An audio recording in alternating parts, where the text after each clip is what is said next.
Hello, welcome to this video, and today we're going to be talking about consumer behavior. Why do people buy things? Why do people don't buy things?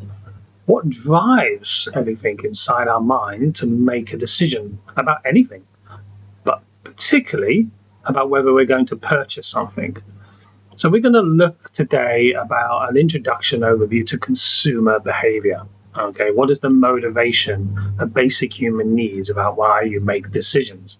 And if we understand some of that, it can help us refine our marketing, our products, to better target our audiences so that we can sell more, which is at the end of the day what we want. We're human beings. We're driven by emotions. We're driven by avoiding pain, and we're driven by finding pleasure. Okay. Now, from the evidence that I read about, it seems that avoiding pain is a much more powerful than looking for pleasure. So if you're in a situations where you know you're in danger or it's painful, you will tend to avoid them. And that kind of makes sense, right? Because it probably goes back to when we were all living in caves, where you had your survival instincts, your ability to run away from danger when when danger appeared. So you get that huge shot of adrenaline in your system, and you're able to run away very quickly. But it's also emotional, right? If you're hurt by somebody you love, our nature is to get away from that, to withdraw from it, okay, and get away from that situation. So avoiding pain is very, very powerful, and you can use that in marketing to help you with your sales. But as I said, we also have a driver seeking pleasure. Okay, so what kind of things give us pleasure in our environment, with other people, with purchasing things, having new toys to play with? We all like toys. Feeling good about ourselves. So we will also tend to head towards things that we know is going to make us feel good. Okay, because once again, it's a biochemical reaction, like dopamine hit. Various different types of things that you can do give you various levels of dopamine, and that makes us feel good, right? So we also need to take that into account. So I'm going to jump into an overview presentation, and we'll go through some of the basics of this. And in the following weeks and months, we're going to be talking about individual case studies. We're going to be talking about individual types of behavior, which we can take advantages of as business owners to help improve sales, and try to understand the basics of the psychology behind that, and the neural marketing behind that, because neuroscience has a big part to play in all this. Understanding how our brain works and how human beings will react to different stimuli is a fundamental to how we move forward, okay, in defining our marketing and sales messages. So let's jump in. So this is a presentation introducing us around consumer behavior. Why do people buy, and what's the role of neuroscience? Let's jump in. So what is the definition of consumer behavior? Okay, it's examining the decision-making process, as we said in the introduction. Why did people make a decision to select a particular product or service to buy? Okay. And then what's influencing us? Well, there's psychological influences, there are cultural influences, there are environmental influences, many different factors that we're taking into account. And as we said in the psychological ones, like heading towards pleasure and running away from pain. Okay. And, we have to think about, in the modern world in particular, about the environment, because it's a big factor now that people are considering the environmental impact of products and services. So we also have to take that into account as well. That's important. So let's have a look at some history behind this. Examining consumer behavior has transformed over time, and it's been influenced by a lot of economic, psychological, and social cultural theories. So an economist, will tell you that buying decisions are made based on supply and demand. But we know that's not reality. There are so many other things ways of affecting a buying decision, a lot of psychology, etc. We have this concept of Maslow's hierarchy. You've probably heard of it. If not, look it up. So Maslow developed a pyramid hierarchy where at the top of the pyramid we had a different range of needs from bottom to top. So the most urgent needs are survival, avoiding danger, shelter, food and water. Okay, and then on top of that you've got comfort, you've got feeling respected, self-esteem, and as you get higher and higher, the needs get more, how can I say, philosophical. Like I'll have a worthy life. I want to leave a legacy behind, etc. So there's different grades and varieties of needs that every human has, and we must understand that to help us with our marketing messages. So what are the factors? Personal preferences. Why do people... So factors influencing consumer decisions. Okay. So personal preferences. So if we bought something in the past, we're more likely to buy it again. So if we're happy with a particular product or service, we're much more likely to go back. We're much more likely to be influenced by other people. So if a member of your family or a friend says, "Oh, look, yeah, I bought this the other week or whatever, and it was really, really good. You said you were looking for something similar, so go and buy from this company." A referral, right? That has a big influence because you trust your friend and family member to give a genuine referral. And if they're happy, your trust factor goes up, and your expectation of buying from the same company will be good experience. That's really important. Okay, and referrals is a big thing we're going to cover in the future to help us with our sales.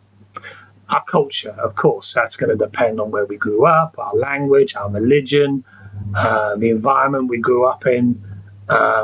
All of these factors affect consumer behavior.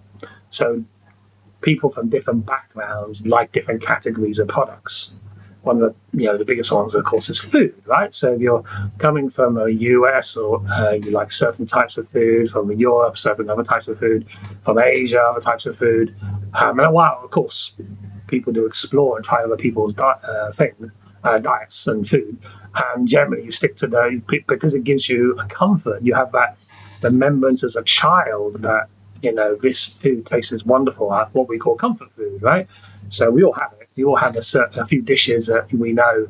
You're having a bad day, you can eat this food, and it'll make you feel better because the taste is familiar, and it'll invoke memories, maybe your childhood and family lunches and things like this. So it makes you feel very good. And of course, we have our physical surroundings around us. Depending on where we are in the world, things like the weather. If it's super hot, you're likely to go out and buy sunscreen and sunglasses and umbrellas to block out the sun. And if it's super cold, then you're going to be buying scarves and hats and all those things to avoid getting the cold. And once again, it relates back to this. Everything can be related back to seeking pleasure and avoiding pain. But avoiding pain is stronger.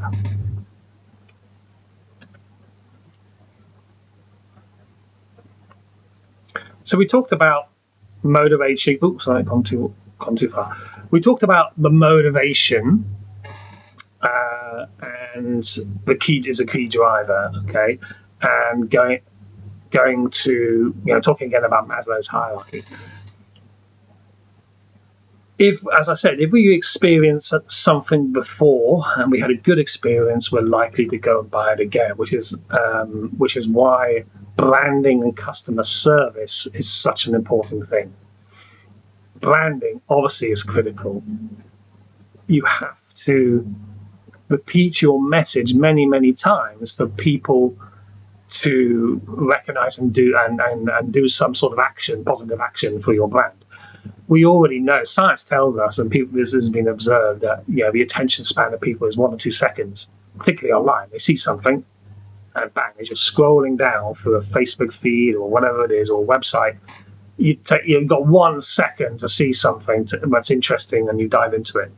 So marketing, there's a lot of pressure on marketing teams to create content and very flashy headlines to get people to click on things. And that's why, a very good example of that is newspapers and news websites, right? Because they will tend to exaggerate stories, and they tend to tell more bad news and good news because people are more afraid of avoiding pain. So they want to click on that and find out what that was all about. Okay, so, sensational headlines and exaggeration drives clicks, but it stimulates that part of the mind. It's the curiosity part of the mind. So going back to Maslow's hierarchy, avoidance of pain, heading towards pleasure, starting at the shelter and food, water, feeling safe. This is avoiding pain because you don't want to do without these things. And then as you move up the hierarchy, you're getting more towards higher, more philosophical things, really heading towards comfort and pleasure and building a legacy and all these things like we talked about before. Emotions are very important. The impact of positive and negative emotions. I talked about it, right? Avoidance of pain and a drive towards pleasure. And science tells us that avoiding pain is a more stronger emotion than going towards pleasure. But pleasure is still important, right? We all want to feel good about ourselves. In our marketing messages, we need to create an emotional connection with the people looking at us. I don't know about you, but most of the ads that I remember from my childhood were the funny ones that made me laugh. Okay, so for me personally, something that makes me laugh, I remember. But, I like to laugh. Okay, but for other people, it could be ads that were using painful messages to try to change somebody's behavior. So, for example, we used to have a lot of ads when I grew up on the TV about dangerous driving and the implications of drinking and driving and all these other things, And you used to see horrific images on the TV, and the same for smoking. Okay, they were really trying to drive the message: if you do these things, you're going to be in a lot of pain, and it worked. These campaigns worked. Okay, it started people changing behavior. So, avoiding pain is a really important message. Then, of course, we've got cultural and social influences. So, what are our friends doing? What is our family doing? When we go out and talk to people, we're often exchanging hints and tips and help each other. What's the collective? The power of a collective. Excuse me.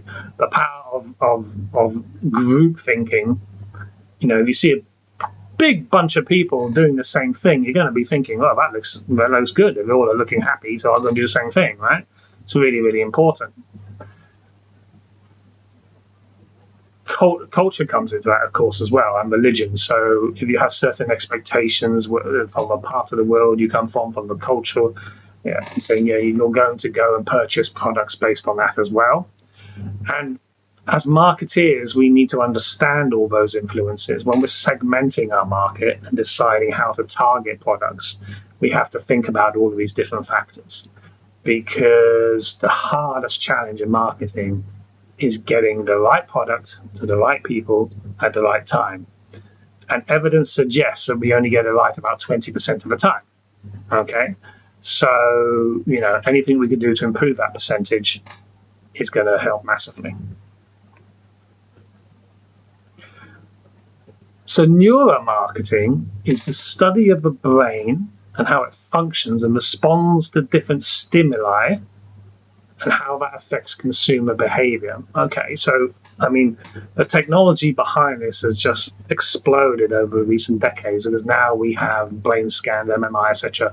And scientists are now analyzing brains in real time, stimulating test subjects to try different things, so they understand which parts of the brain, where the neurons are firing, what's happening, that when they're seeking pleasure, avoiding pain, etc. And we're gaining a very good understanding of what's happening, and those techniques can be passed over to how marketeers can use in their messaging. Okay, So, for example, brands can try to understand how brains are affected by different stimuli like colors, sounds, text, pictures, videos, and see what the emotional response is by looking at the stimulations in the brain, and therefore target their messages to take advantage of that. And that concept of neural marketing is, a pretty new industry, and a lot of big companies are investing in it because they want to understand better how that mind works, how our minds work. So we have these technologies like MRI scans, EEGs, to enable researchers to observe and analyze what's going on. We can create focus groups to test different hypotheses, and we can collect the data.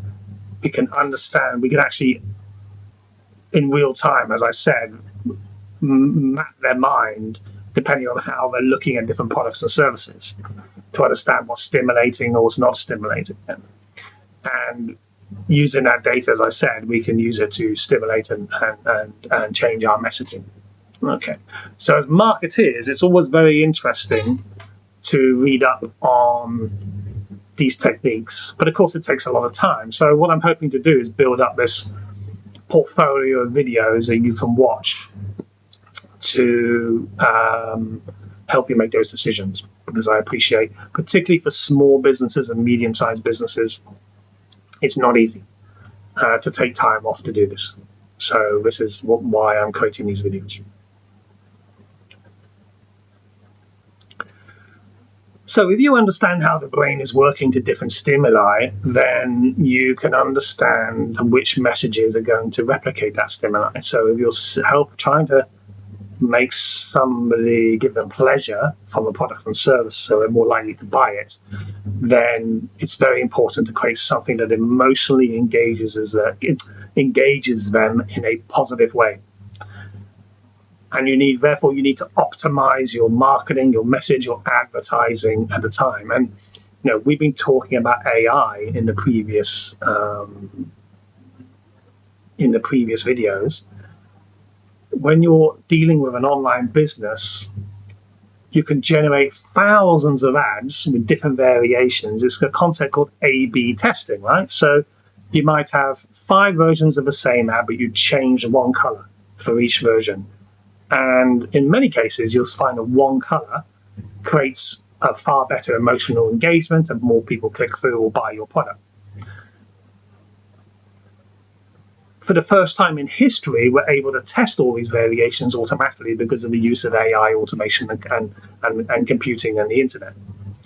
So if you understand from neuroscience what could potentially happen, it's very easy then to create tests to see actually what does happen. Because there's still a gap. Our understanding of how the brain works and how it responds to different stimuli doesn't necessarily will guarantee a result, etc. But because you're using A/B testing, you can test multiple variations of an ad, which from your experience and understanding, you've made with different colors or fonts or pictures or whatever, and you can test very quickly, more effectively, which is going to be the winning ad and the one you should invest all your money in. Personalized experiences, right? So as a consumer, when you're buying something, you want to have excellent customer service. You want to be presented with products and services that you already know are useful to you. So by gathering all this information using neuroscience and gathering data from the internet, from customers and things, and looking at past histories, past purchasing histories, etc., what are the trends in the market, combining all this together can create a powerful message to help you sell more as a business. We're going to be looking into this in much more detail in the future. So here's a case study. Coca-Cola, right? Coca-Cola's been going for 150 years plus, okay? And we have this emotional connection with it. Probably everybody's taken a drink of Coca-Cola pretty well around the world at one point, okay? It has a very fixed brand, right? It's always the red and white cans or bottles or whatever. The logo, the font is very, very fixed in our mind. It's so easy to recognize Coca-Cola, and it creates an emotional thing when we see it. We say, "Oh, that's familiar. I know exactly what that's going to taste like." And it's a bit of a weakness of mine for Coca-Cola. I'm trying to reduce my intake, but I was typically having one a day, right? Just because it's a comfort and it makes me feel good. Doesn't mean it's healthy, but it makes me feel good. So I'm consciously trying to cut down, but avoiding the pain of future problems. But in this case, the pleasure is worth more than the pain to me. But I know in the long term it's not good, so I'm cutting down. And it's a very loyal brand, right? We had that very famous, I think it was in the 80s or early 90s, when they changed the flavor because they were suffering from competition from Pepsi. So they said, right, let's ditch the traditional flavor and we'll go with a flavor that's closer to Pepsi's, because all the taste tests were suggesting people were favoring Pepsi, right? So they spent, I don't know, 50, 100 million or whatever, $200 million with a new recipe. Everybody seemed to like it. They completely replaced the total Coke, introduced a new Coke, and it was a complete disaster. Sales flopped, and they had to reverse that decision after 3 to 6 months. Amazing, right? They even tested it, and I suspect the analysis is it's because the comfort factor of the traditional Coke, the taste, the branding, and everything, everybody was expecting it, and they didn't want it to change after so many years. Okay, so even when you've tested with test groups and they say it tastes nicer, doesn't mean when you deploy it and roll it all out to everybody that it's going to work. Like I said, only 20% of marketing campaigns actually work, meet their objectives. Let's have a look at Apple. The genius of Apple was in simplicity. Everything is very clean and minimalistic, okay, and very user-friendly to use. Okay, Apple spends a lot of time looking and thinking about usability. And its big focus has always been ease of use for non-technical people. They did a lot of work analyzing user interface interactions, etc. I mean, remember the classic one was when the iPhone came out. Up to that point, almost all phones were using styluses to navigate on these touch-sensitive screens. The iPhone, they managed to develop a touch-sensitive screen that was very easy to use with your fingers. And at the end of the day, why would you want a stylus to navigate around when you can just use your fingers? And it's the same with BlackBerry as well. Why would you want a keypad if you can have a giant full touchscreen and you can put an electronic keypad on it and you can type into it? And so, very successful companies like Nokia and BlackBerry disappeared in many ways, because the iPhones had a better user experience. It was simple and easy to use, even for non-technical people. That's really important. The pleasure of using an iPhone was more than a pleasure using a BlackBerry and a Nokia.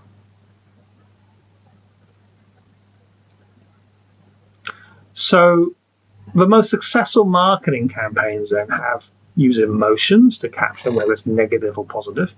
They have a very clear message about the benefits and why, concise, clear, and repeating messages about the benefits of using that brand. Okay. And social proof, like we're going back to what we said before, if all your friends and family are using it, you're much more likely to use it. But social proof is so important, and we need to take that into account.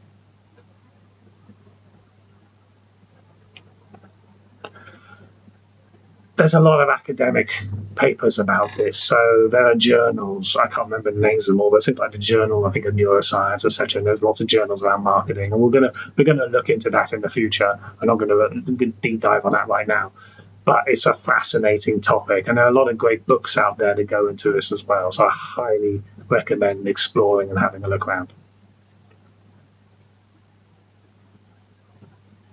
So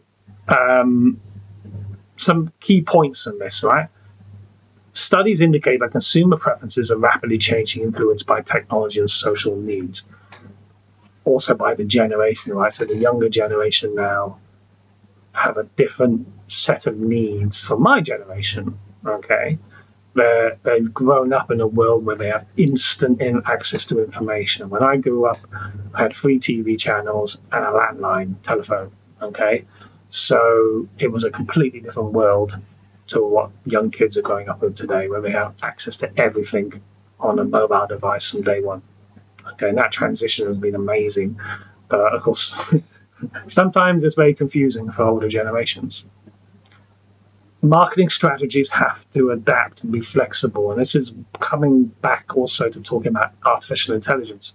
By using artificial intelligence and automation in your marketing strategies and how you present your message to the world, it's easier to adapt and change things. Okay, so these are the things that we're going to be talking about in the future. The marketplace is constantly changing. I mean, we've seen this with AI, for example. 3 years ago, most people didn't care about AI, and then suddenly ChatGPT came in, and the world has changed forever. Okay, and we don't know what it's going to be like 5 to 10 years from now. But it's very exciting, but it's also very challenging, and we have to embrace that, and we have to embrace that change.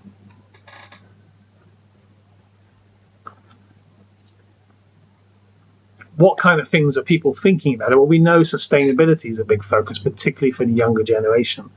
So having products and messages based around sustainability is a good idea if it's applicable to your product and marketing set. Hyper-personalization, right? And to get that personalization, you need AI tools to really understand your customers in deep dive. Okay, you really need to understand their behaviors, consumer behaviors, etc., so that you can create unique products just for individual customers. And of course, technology, as we're saying, the whole concept of ChatGPT, these large language models. We're getting to automated cars now. We're going to have humanoid robots walking around. We're going to be, everything is changing. We have to embrace that. And the only way to embrace that is to with our marketing strategies, is to keep our eye on the ball and test. Okay, with new ideas and new ways of doing things. And the reason I'm creating all these videos is to help show what kind of things are out there, okay, that you can test with, that work in the real world. So to conclude, we need to understand consumer behavior, the fundamentals, the avoidance of pain and the chase for pleasure are the 2 fundamentals, but there are many subcategories and we're going to go into those. The psychological integration, okay, integrating the insights of how humans behave into your marketing strategies. That is so important. It comes from understanding the consumer behavior and how you can then, if you then have effective marketing messages and you understand how to send them to the right people, and that you are sending them to the right people, then that's what's going to boost your sales. So that's it for the presentation today. Thank you so much. You can find me. I'm going to try to show you my website. You can find me on my website at Pixel Clear Solutions, and there are contact details there. There's also a curated list of books and other things as well, tools and things that I use. But we're going to go into all of those in more detail in the future. So thanks very much for watching, and I hope it was useful, and we'll catch you in the next video. Thank you.